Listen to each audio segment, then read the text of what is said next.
వ్యవహారం చేయను. మీ ఆస్తి ఎక్కడికి ఒకవేళ అక్కడ పోతే జర అసూట పోయి కొనుక్కుంటాం. ప్రకాష్ అన్న చెప్పినట్టు ఎవరిని కూడా నిరాశ్రయులను చెయ్యం. ఒకవేళ మీ భూమి పోయినా మీ ఇల్లు పోయినా మీకు మంచి సౌలతులు కల్పించి మీకు మంచి నష్టపరిహారం ఇచ్చి మిమ్మల్ని అందరినీ కూసబెట్టి మాట్లాడి చేస్తాం. మీరు మాకు శత్రువులు కాదు, మీరు మాకు మిత్రులు. 4 సార్లు ప్రకాష్ అన్న గెలిచిండు అని అంటే మీ బస్తీలలో మీతో ఉన్నాడు, మీ ఓడు కాబట్టే గెలిచారు. మీరు ఓట్లు వేస్తే గెలిచారు. పెద్ద పెద్ద అపార్ట్మెంట్లు ఉన్న వాళ్ళు ఓటేస్తే కాదు. ఈ పేదోళ్ళు వేస్తే 4 సార్లు ఎమ్మెల్యే అయ్యండి. ఒక వ్యక్తి 4 సార్లు ఓడిపోకుండా గెలవాలంటే సామాన్యమైన విషయం కాదు. నేనే 2 సార్లు ఎమ్మెల్యే గెలిచినాక 3ఓసారి ఓడిపోయినా, మళ్ళీ 4ఓసారి గెలిచిన. కానీ ప్రకాష్ అన్న 4 సార్లు ఓటమి ఎరగకుండా గెలుస్తున్నాడంటే మీ పక్షాన నిలబడ్డాడు కాబట్టి, ఆయనకేం స్వార్థం లేదు కాబట్టి మీరు ఆయనను గెలిపిస్తారు. నా దగ్గరకు వచ్చి పంచాయతీ పెట్టుకుంటాడు నాకు దగ్గర కాబట్టి, అన్న ఇంకా కుదరదన్న ఆడకి బస్తీలలో పోతే నన్ను అందరు అడుగుతున్నారన్న. ఎందుకంటే మీరు ఎవరైనా ఆయన దగ్గరికి చక్కగా పోవచ్చు. కొంతమంది ఫామ్ హౌస్లలో ఉంటారు, ఎవరు రానియరు. ప్రకాష్ అని ఎవరు వచ్చినా దా తమ్మి ఏం సంగతి తమ్మి ఎట్లుంది తమ్మి ఏంది విషయం అట్టనా ఏమన్నా అంటే కానీ అట్లా అంటున్నట్టు కూడా ఇక మనోడేనే అంటాడు, నడవనీరు అని అంటాడు. ఓపికగా వ్యవహారం చేస్తున్నాడు. కుటుంబ పెద్దగా మిమ్మల్ని అందరినీ దగ్గర తీసుకుంటున్నాడు కాబట్టి ఇవాళ 4 సార్లు ఎమ్మెల్యే అయిండు. నేను వారి సమక్షంలో మీకు మాట ఇస్తున్నా. ప్రపంచంలోనే గొప్ప నగరాన్ని ఇక్కడ నిర్మిస్తున్నాము. ఇది ప్రారంభమే. ఇక్కడ రాబోయే రోజుల్లో వచ్చే అభివృద్ధి ప్రపంచంలో ఎవరైనా ఇలాన్ మస్క్ నుంచి ట్రంప్ కూడా ఇక్కడికి వచ్చి ఈ మధ్యకాలంలో ట్రంప్తో వాళ్ళ సంబంధించిన వ్యాపార సంస్థలతో కూడా మాట్లాడుతున్నాం. పెద్ద పెద్ద సంస్థల్ని ఇక్కడికి తీసుకొచ్చే విధంగా మీరు చూస్తున్నారు. ఇప్పుడు ఈడ సర్కిల్ కడుతున్నాం, జంక్షన్ పెద్దది. ఈ ఏరియాలోనే మీకు కండ్లు మూసి తెరిచే లోపల ప్రపంచంతో పోటీ పడే అభివృద్ధి ఇక్కడ నడుస్తుంది. అందుకే మూసీ రివర్ డెవలప్మెంట్ కార్పొరేషన్లో ఎలివేటెడ్ కారిడార్తో పాటు ఇంటర్నేషనల్ స్థాయి అభివృద్ధి ఇక్కడ జరగబోతుంది. మన నగరంలో ఉన్న గొప్ప గొప్ప కట్టడాలు, చారిత్రాత్మకమైన కట్టడాలను చూడడానికి ప్రపంచ దేశాల నుంచి వచ్చే విధంగా ఈరోజు మనం ప్రణాళికలు సిద్ధం చేస్తున్నాం. గొప్ప నగరాన్ని నిర్మించుకుంటున్నాం, గొప్ప పార్కులు నిర్మించుకుంటున్నాం. ఇవన్నీ కూడా మన ప్రజలకు ఆహ్లాదంతో పాటు వ్యాపారము లాభసాటిగా ఉండేటట్టు చేస్తున్నాం. ఇవాళ ఈ పార్క్ అంతా డెవలప్ అయితే దీని చుట్టూతో చిన్న చిన్న వ్యాపారస్తులందరికీ లాభం జరుగుద్ది. ఆటో వాడికి లాభం ఉంటుంది, ట్యాక్సీ నడుపుకునే లాభం ఉంటుంది, హోటల్ నడుపుకునే వాళ్ళకి లాభం ఉంటుంది, లాడ్జింగ్ కట్టుకునే వాళ్ళకి లాభం ఉంటుంది, రియల్ ఎస్టేట్ వ్యాపారం పెరిగితే రియల్ ఎస్టేట్ వాళ్ళకు లాభం ఉంటుంది. అశోక్ యాదవ్ కూడా మంచి లాభం ఉంటుంది, ఎందుకంటే భూములీడ వ్యవహారం అంతా చక్కదిద్దుతుంటాడు. ఇవాళ మన ప్రాంతం అభివృద్ధి జరుగుతుంటే గుంపులు గుంపులు వచ్చి అడ్డం పడుతున్నారు. ఆ యొక్క మస్తు సార్లు మంత్రి అయింది, ఆ యొక్క ఈ ప్రాంతం అంతా తిరిగింది.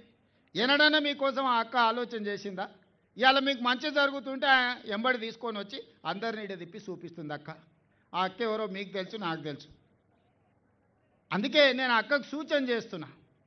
అక్క, నీకు నీ కుటుంబానికి ఈ ప్రాంతం అంతా 40 ఏండ్ల నుంచి మీకు అండగా నిలబడ్డారు. ఇప్పుడు అభివృద్ధి జరుగుతుంటే అడ్డుకునే ప్రయత్నం ఎందుకు చేస్తున్నావు అక్క?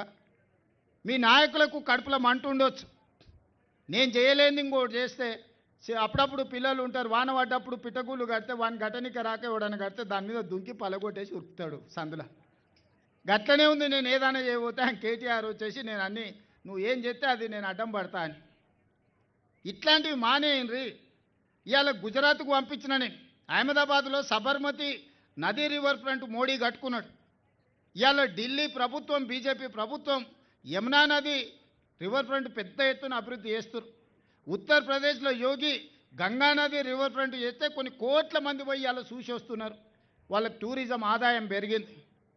మరి గుజరాత్లో సబర్మతి రివర్ ఫ్రంటు, ఢిల్లీలో యమునా నది రివర్ ఫ్రంటు, ఉత్తరప్రదేశ్లో గంగా నది రివర్ ఫ్రంటు ఎట్లయితే అభివృద్ధి చేసిండ్రో ఇవాళ హైదరాబాదు నగరంలో కూడా మూసీ నది రివర్ ఫ్రంట్ను మనం డెవలప్ చేసుకుంటున్నాం. దీని చుట్టూతో రాత్రిపూట మొత్తం వ్యాపారాలు ఓపెన్ చేస్తాం.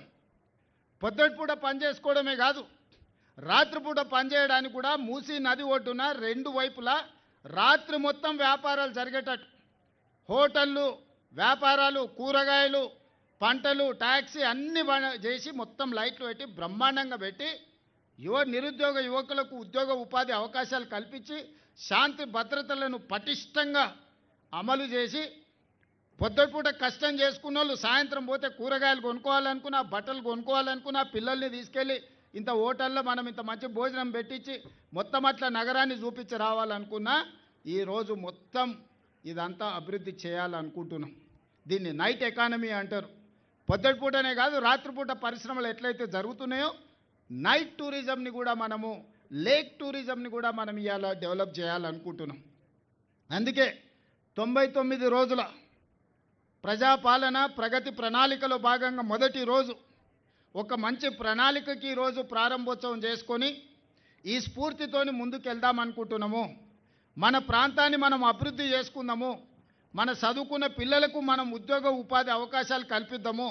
పిల్లలకు పని లేకపోతే వాళ్ళు రోడ్ల మీద చెడు అలవాట్లకు పడితే తల్లిదండ్రులకు తెలుసు ఆ దుఃఖం ఏందో. పిల్లగాడు చేతికి రాకపోతే, చదువుకున్న పిల్లగానికి ఉద్యోగం రాకపోతే, ఉద్యోగం లేక పిల్లగాడు చేతికి రాకుండా అక్కడనో ఇక్కడనో చెడు అలవాట్లు పడి రాత్రిపూట ఇంటికి రాకుండా తిరిగితే ఆ తల్లికి తెలుసు ఆ బాధ ఏందో. ఆగర్భ శ్రీమంతులకు ఫామ్ హౌజులు ఉన్నోనికి బాధ, నొప్పి, పేదోని బాధ తెలియదు. అందుకే ఇవాళ పేదోళ్ళ గురించి ఆలోచన చేసి ఒక మంచి ప్రణాళిక తీసుకొని మిమ్మల్ని అందరినీ ఒప్పించి మెప్పించి మన ప్రాంతాన్ని అభివృద్ధి చేయాలనుకుంటున్నాము. ఇవాళ మీకు మంచి ఎమ్మెల్యే ప్రకాష్ గౌడ్ గారు ఉన్నారు. వారు అన్ని విషయాలు నాతో మాట్లాడుతారు. మీకు ఎవ్వరికీ నష్టం జరగకుండా ఈ అభివృద్ధిలో మిమ్మల్ని భాగస్వాములను చేసి ఈ అభివృద్ధి ద్వారా మీరు కూడా భవిష్యత్తులో బాగుపడేటట్టు చేసి, అదేవిధంగా మీకు ఇప్పుడు ఒక మాట చెప్పిండు, ఏ ఏరియాలో స్లమ్లలో ఉన్న వాళ్ళకు ఇందిరమ్మ ఇండ్లు కట్టిస్తే అక్కడనే కట్టించన్నా, దూరం అంటే పోతలేరు, అక్కడోళ్ళు ఇక్కడ, ఇక్కడోళ్ళు అక్కడ పంచాయతీ అవుతున్నదని చెప్పిండు. నా దృష్టికి వచ్చింది. తప్పకుండా ఏ నియోజకవర్గంలో ఉన్న వాళ్ళకి ఆ నియోజకవర్గాలనే, ఆ పక్కనే ఈ పక్కనే ప్రభుత్వ భూములు ఎత్తికి మీకు మంచిగా ఇండ్లు కట్టించడానికి అన్ని రకాల ఏర్పాట్లు నేను చేస్తా. ఏది నేను ఇంటికి తీసుకుపోను. ఈ ప్రభుత్వానికి వచ్చే ఆదాయం మీకోసమే ఖర్చు పెడతా. ఇవాళ రేషన్ కార్డులు ఇచ్చిన మాట వాస్తవం కాదు అక్క, అడిగిన వాళ్ళకల్లా. ఇవాళ మా అక్కలు చెప్పాలి, సన్నబియ్యం వస్తున్నాయా లేదా అక్క? అక్క ఏమక్క సన్నబియ్యం వస్తున్నాయా?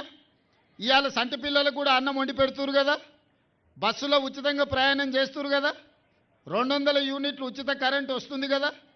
మరి ఇన్ని మీకు రేషన్ కార్డు ఆయల్లో రాకపోయా, నేను వచ్చినాక ఇస్తే, సన్న బియ్యం ఇస్తే, బస్సులో ఉచిత ప్రయాణం ఇస్తే, ఇవాళ మీకు ఏం కావాలన్నా ఇవాళ మనం చేసుకుంటున్నాము. మా అక్కలు చూడు పాలపిట్ట లాక్కున్నారు, ఇందిరమ్మ చీరలు కట్టు.